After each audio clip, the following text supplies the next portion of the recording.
The second reason that people resist learning about music at all is they are under the mistaken impression that this stuff is horribly complicated, and they're afraid that even after somebody explains it to them, they're still not going to understand it, and they're just afraid of looking stupid, and they just go, oh, that's okay, no, no, no, I'm not even going to try. Now, a lot of times this comes along because maybe you've taken some music theory classes somewhere, and it's like, or you had private lessons when you were a kid with some guy, you know what I mean? And it's like they didn't really connect with you and give you the information that you need, and people often get traumatized about music education. It's almost like the word music theory strikes terror into people's hearts, which is really, in a sense, so sad, because music is a pathetically simple subject to understand.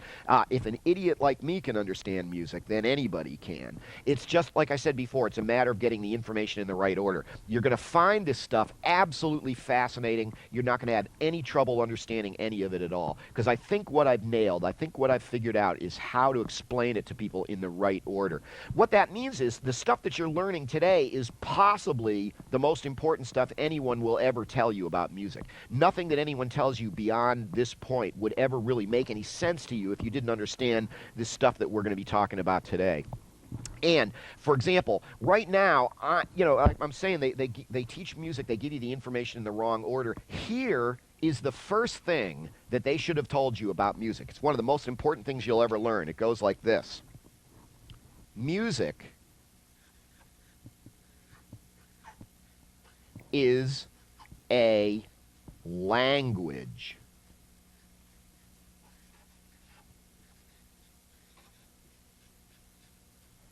Music is a language. Ever heard anything like that before? Actually, there's even this kind of cliche where they say, like, music is the universal language. Well, I don't know about that, but I'll tell you one thing. Music is a language. It functions in our lives very much like a language. Don't you feel like you're being communicated with when you hear great music? Functions in our lives like a language. Interestingly enough, the process of learning about music is very much like the process of learning a language. We're going to come up with countless analogies as we go through this program, from the way you use music and your various instruments, and the way you use any other language you might speak. English, of course, or Spanish, or whatever. And sometimes this makes people nervous, too, because they go, oh, my God, I hated Spanish class. That stuff was hard, and I didn't enjoy that at all. I go, well, don't worry about that, because it isn't like that either. One of the main reasons being that music is, compared to any other language you might speak, it's a pathetically simple language. It much less to know about the musical language, if you ask me anyway, than there is to know about most of the other ones. Now, remember I said that actually we're not going to do very much with the guitar here for the first lesson, because, I'm going to myself, well, this really isn't all that big a deal, the instrument, because think about it this way. Here's your really first big analogy. If music is a language, then what is a guitar? Well, if music is a language, then I always say a guitar is something like, or whatever instrument you play, a guitar is something very much like a typewriter. It really isn't the big deal. Like any language, most of what goes on in the creation of the language goes on up in your mind here. For example, think of it this way. What if you wanted to be a writer? What if you decided that you wanted to be an artist in the English language? You wanted to be a novelist or a journalist. Well, obviously, you would need some kind of tool to work with. Might be as simple as a pencil or a pen or a marker or something. Might be a typewriter. Might be a big fancy word processor in your computer. Point is, you're going to need some kind of tool. But ask yourself this question. Does the typewriter write the book? No, of course not. It's just the dumb machine. What writes the book? You write the book with the command of your command of the language in your own mind.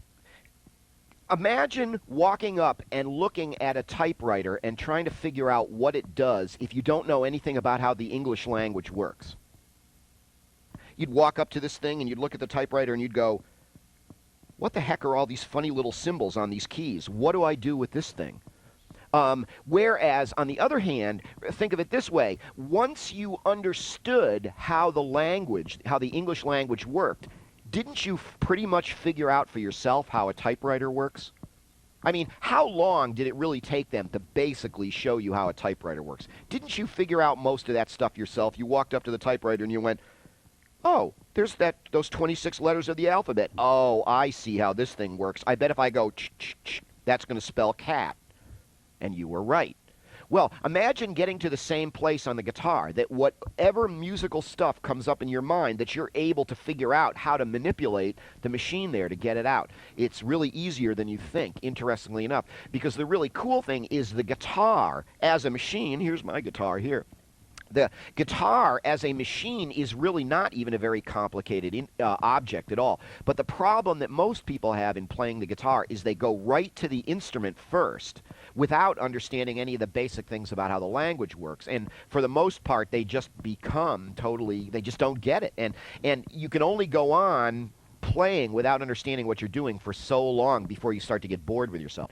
In our third lesson here, we're going to start talking about the machine, and in about an hour, I'm going to show you everything about how that machine works and more than most people who claim to play the guitar ever know in their entire lives, and you're going to find out it's pathetically simple to understand. How's that? Pretty exciting, huh?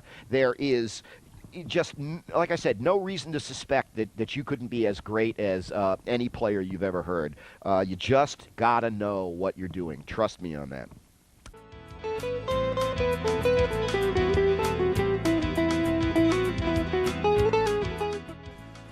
Hi, I'm Scotty West, creator of the Absolutely Understand Guitar Video Home Study Program.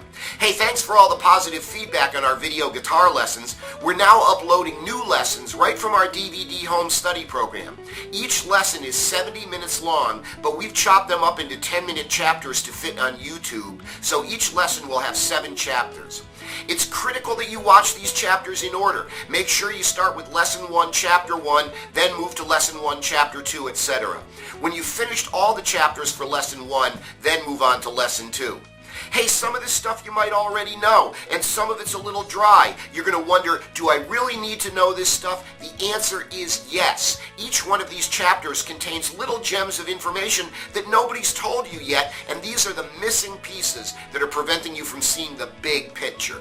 Don't cheat yourself out of these valuable realizations. Stick with the program. Also, consider our complete DVD home study program. Our high-resolution DVD video is much better than these fuzzy little YouTube clips, and you'll also get all our cool printed material too. So good luck with your music and enjoy the lessons.